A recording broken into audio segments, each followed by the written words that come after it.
Ito ay pinamimigay na lang namin. Pero naglagay lang ako ng pera dyan, mga nasa tuto lang. Mga ganun. Mahal naman yung sapatos eh. Hindi naman na kayo lugi dyan kapag ayan na nakuha ninyo o napulot nyo. At sa gayon, pag napulot nyo, pwede kayo mag-comment sa aming comment section at mag-report totoo may nakakita.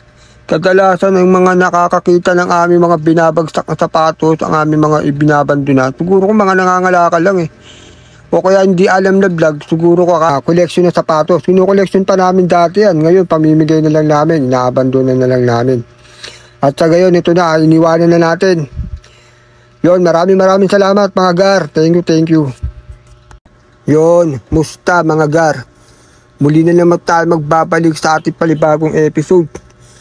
Muli na naman din ako magbabalik sa Taguig, K3. Papunta tayo ng Pasong Tamo sa May Makati. Meron na naman tayong palibagong sapatos pakakawalan. Ito ay Jordan 13 Cap and Go. Mahal to sobrang bigat nito. Ito ay naghahalaga ng 280,000.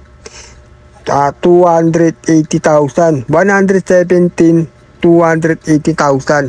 Ganun kamahal to. Kaya hindi namin to basta-basta na naabot ang ganun lang. Ngayon, iaabandon na lang namin. O yun, sa mga taga rito, ng mga taga Makati, daan-daan na, abang-abang na. O, nandito na tayo. Tagtit lang tayo, no? Ibabagsak na lang natin dito ng mabilisan habang walang gaanong dumadaan. Kaya nasa ganun, dito ako madalas dumadaan dahil walang gaanong mga dumadaan dito at walang gaanong mga nagmamasid. Kapag sa mga public tayo, mga squatter ang mga lugar, yan marami sa ating umaabang. Kaya sa ganun ay dito tayo magbababa uli. Sana naman ay at sa ganun ay mapanood ng mga malalakas din na influencer. Ayan po siya, Jordan 13 Cap and Go. Nag-aalaga ng 117,000. 117,000 hindi 100 putay na. Ganyan kabigat yan. Iaabandon na lang namin yan. Hindi basta-basta ang pag-iwan namin ng sapatos dito. Ito ay pinamimigay na lang namin. Pero naglagay lang ako ng pera dyan, mga nasa tuto, mga ganun. Mahal naman yung sapatos eh. Hindi naman na kayo lugi dyan kapag ayan na nakuha ninyo o napulot nyo. At sa gayon, pag napulot nyo, pwede kayo mag-comment sa aming comment section at mag-report totoo may nakakita. Kadalasan ng mga nakakakita ng aming mga binabagsak na sapatos, ang aming mga ibinabandona. Siguro kung mga nangangalakal lang eh.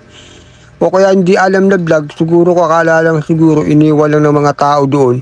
Hindi po ganun yun. Baka siguro ko hindi vlog. Kaya ito, ayan. Iiwanan na natin dito. Medyo nagmamadali tayo kasi meron pa tayong pasok sa trabaho. At sa gayon ay sa mga manunood natin ngayon, ang mga video natin, mga followers, mag-follow po kayo sa amin. Follow, like, share. Yun lang po kailangan namin. At muli naman kaming gaganahan kapag gaganon. At kapag kayo po ay nagpa-follow sa amin, gaganahan kami ng gaganahan. Lagi kami magbabagsak ng mga sapatos. Sana nga yung mga malalayo maabutan namin kasi hindi mahaba yung oras namin kapag yung iba ay malalayong lugar.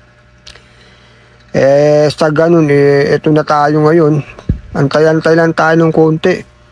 Medyo marami pang mga dumadaan, kaya huwag tayong padalos-dalos ng ating mga pagsakan sa ngayon. At para ay hindi tayo masyado malata. Follow, like, share lang po ang aming hinihingi sa inyo para kami ay lalo pang ganahan at ibababa namin lahat ang aming mga koleksyon na sapatos. Kinukoleksyon pa namin dati yan. Ngayon, pamimigay na lang namin. Inaabandona na lang namin.